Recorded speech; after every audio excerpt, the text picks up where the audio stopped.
Hey, how's it going, YouTube? How y'all doing today? As of right now, it looks like these animals will be going to market on Saturday.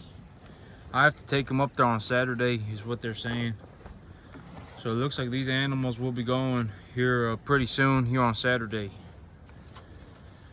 But as of right now, well, I won't know the exact number that I need to get from the bank in terms of a loan to mitigate my income tax burdens. The exact number, or a closer number in terms of what I will need to invest by the end of the year to reduce my income tax burdens next year. That number I will know once I get the check from these animals, because my job is a fixed income, right? 40,000 a year, the W-2, that's what I get on the W-2. And so if I make, let's say I make 40,000 at my job, and then I make 20,000 running cattle, my income is 60,000, right? Simple as that. And let's say, well, next year my big plan is, well, okay, so take a look at these, look at this black heifer calf right here. This is one of the Black Angus calves that I brought in a little while ago. It seems like yesterday, but look at how big she's gotten, and it's only been like 2 months. And so I'm relatively certain that I can put weight on these small calves very quickly. That I do have what it takes, and I can put weight on these small calves very quickly. Put about 200 pounds on them in 3 months, and then flip them around and take them back to market, and just call it a day. Make a couple $100s on them. And if I can make well, you know, if I can make 40,000 on cattle, and I can make 40,000 at a job, that's 80,000, right? And then I also have my equity portfolio, like the equity on my property. I'm probably making about 7,500, 10,000 a year or so on the equity in my property. If my property appreciates, you know, all in all, when I put it all together, I'd probably be making about, well, I can push to get myself up to that 100,000. If I really push, maybe I could get myself to 100,000 a year here by next year. And if I get myself to 100,000, I can go and buy myself some more land, right? And if I go and buy myself some more land, I have more of an opportunity to run cattle. I can run more cattle. And if I can run more cattle and have more land, my equity gains on my properties go up, and the cash flow that I can produce by running cattle on the land goes up too. And so having more land increases my opportunities to cash flow. But that's one of the Black Angus heifer calves that I got right there. This is, you know, she put on some good weight. And so as of right now, I am considering, well, okay, so here's the thing, right? Is that if I go and I go to a sale barn that grades these cattle for me before I buy them, and they grade them and they separate them out and commingle them and everything, and they sell these cattle like that, I'm gonna have to pay them a premium, right? I'm gonna have to pay them to do that. I'll be paying a premium on the cattle. That's how I'll be paying them to do that. But I thought about this. I was thinking about this. I was like, what if I just paid a lot buyer? So if I paid a lot buyer, I'd be paying them a premium too, because they'd be having to put the cattle together for me. And there's a lot buyer here that here locally, about maybe about an hour and a half away or so, about an hour away, hour and a half away. And this person's known to do good work. From what I understand, this person is known to do good work, and I am able to purchase cattle from them too. And I could ask them to put together number one bull steer calves. I would like to get steer calves, but I mean, I understand that if they come in as bulls and I have to wean them and I have to castrate them and I have to give them their vaccinations and then put them on food, I will also make money doing that. There is a premium for these cattle, for weaned cattle. and preconditioned cattle. So if they're if I have to be the one who castrates them, and if I have to be the one who gives them the vaccinations and all that stuff, I will earn a premium on these cattle as long as I sell them as preconditioned cattle. And so, well, I'll have to see, because I really don't want to be, well, I mean, I was thinking about it and I was like, man, do I really, you know, is that how I would like to spend my time, you know, because I have time on Sunday and I have time on Monday to work the cattle, but the rest of the days I can't be thinking about working cattle all the time, you know, because Monday through Saturday, or excuse me, Tuesday through Saturday, I'm not here 12 hours a day. It's actually about 12 and a half hours a day. It's a little bit longer than 12 hours. And so, you know, if I was going to castrate a bunch of calves and I was going to have to watch over them to make sure that they're eating food and make sure you know, I get a handle on them real quick if they get sick, I'm gonna have to be here watching the calves for about a week. And I don't know if I have time like that. You know, working 2.5 weight calves unweaned is like the hardest thing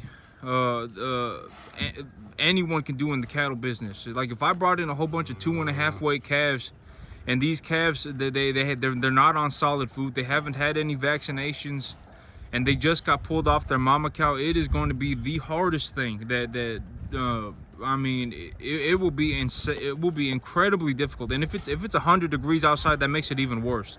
If it's 100 degrees outside, or if it's raining real bad or anything like that, gonna make it way worse. And so, you know, it's like do I really want to bring in a whole bunch of unweaned 2.5 weight calves if I can get them at a discount? I'll have to think about it. I got a few days here to think about it, but I may consider it, because if I bring in a bunch of unweaned calves and I wean them myself and I give them all their shots and I castrate them, you know, I can make money doing that. You know, I'll increase the value of the calf by doing that. And so, well, but yeah, I'll have to see, because I mean, it's gonna get interesting very quickly to do that again. Yep, I'll have to see. But here pretty soon, you know. But I like to buy my cattle from a lot buyer, and I like to buy my cattle from a sale bar. Even if I have to do even if I do have to pay a premium to have them graded #1, even if I have to pay. Hey, Jack, come here.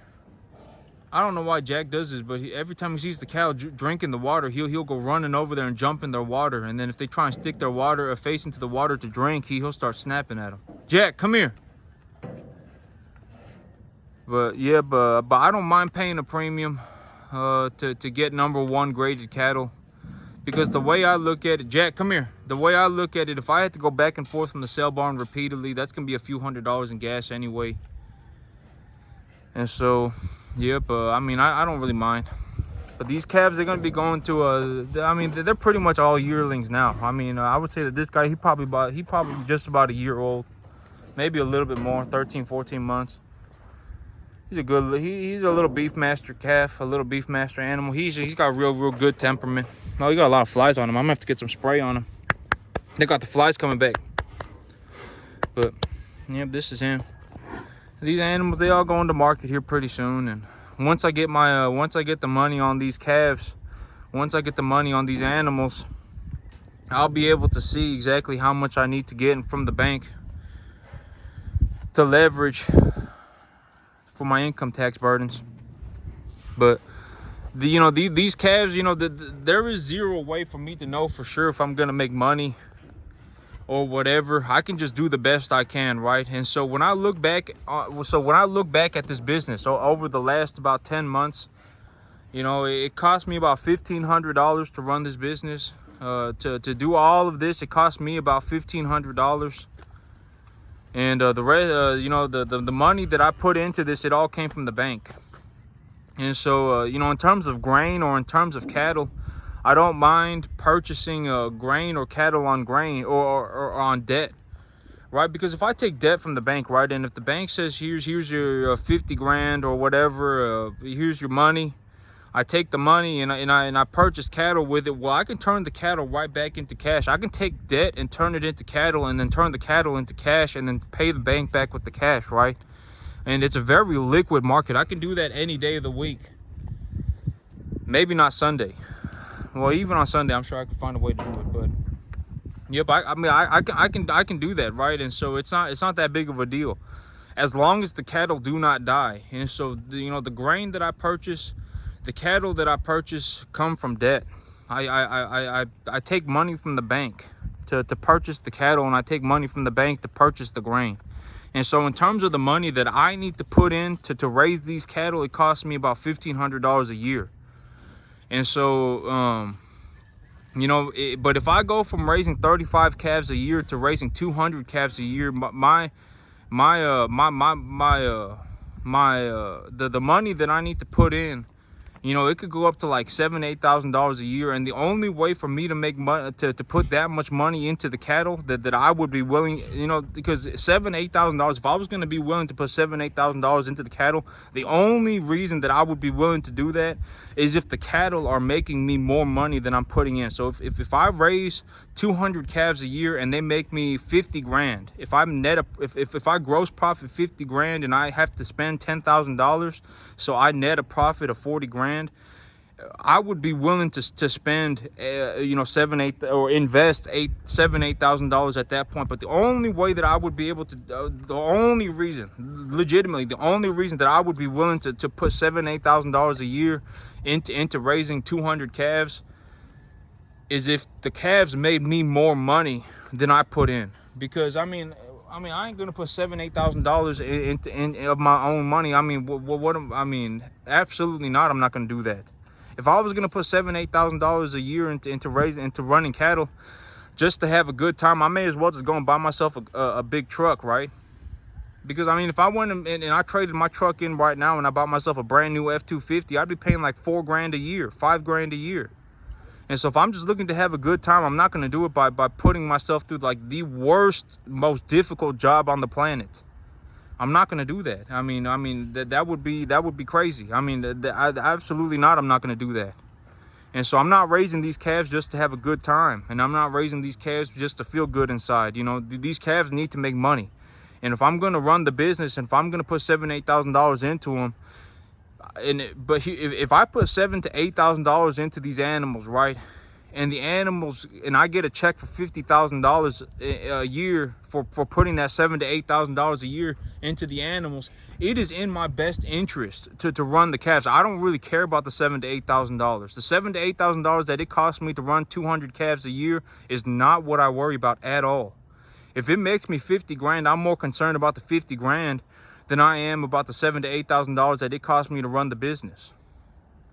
And so, it really doesn't, that's how the numbers play out. But I need to make money on these calves, and I'm going to continue to make money on the calves. And, there is zero guarantee, right? I just know that, if I'm going to run 200, but okay, so the big thing is right now, if I go and I bring up calves, right? If I go and I bring enough calves in to mitigate my income tax burdens, I'm going to get a check for about $7,000 next year from the government, $7,000-8,000 from the government next year. And so I know as of right now that I have enough money in my pocket to purchase about 2 loads of grain, and 2 loads of grain and replant this whole field of grass. And so that's about how much money I have right now. So if I get 2 loads of grain and replant this field of grass, I can run about 2 lots of cattle on those resources. And so I need to pull a profit in the first 2 lots of the cattle next year. So I'll be running 4 lots of cattle next year is the plan. But I'll need to make a profit on the first 2 lots. And if I make a profit on the first 2 lots, I can reinvest my earnings to raise the other 2 lots of cattle. And I can use the last 2 lots of the cattle next year to mitigate my tax burdens for 2025. And so that's kind of the big financial plan for 2024. That's what I'm looking to do in terms of my financials for next year. And if I do it like that, I really put myself, I don't use any of my own money. The money that I need either comes from the bank or I get it as a tax benefit check from the government. And so but if my animals start dying or if my animals do not perform well, I'm the one who's held responsible for everything. So I will be the one who hemorrhages money. The bank will not lose money. You know, that needs to be understood. If this goes wrong, that is 100% on me. So if my cattle start dying, if my cattle don't grow properly, if my cattle whatever, that is my responsibility. And so yeah, it is what it is. But that's it for me today, YouTube. Y'all have a good one.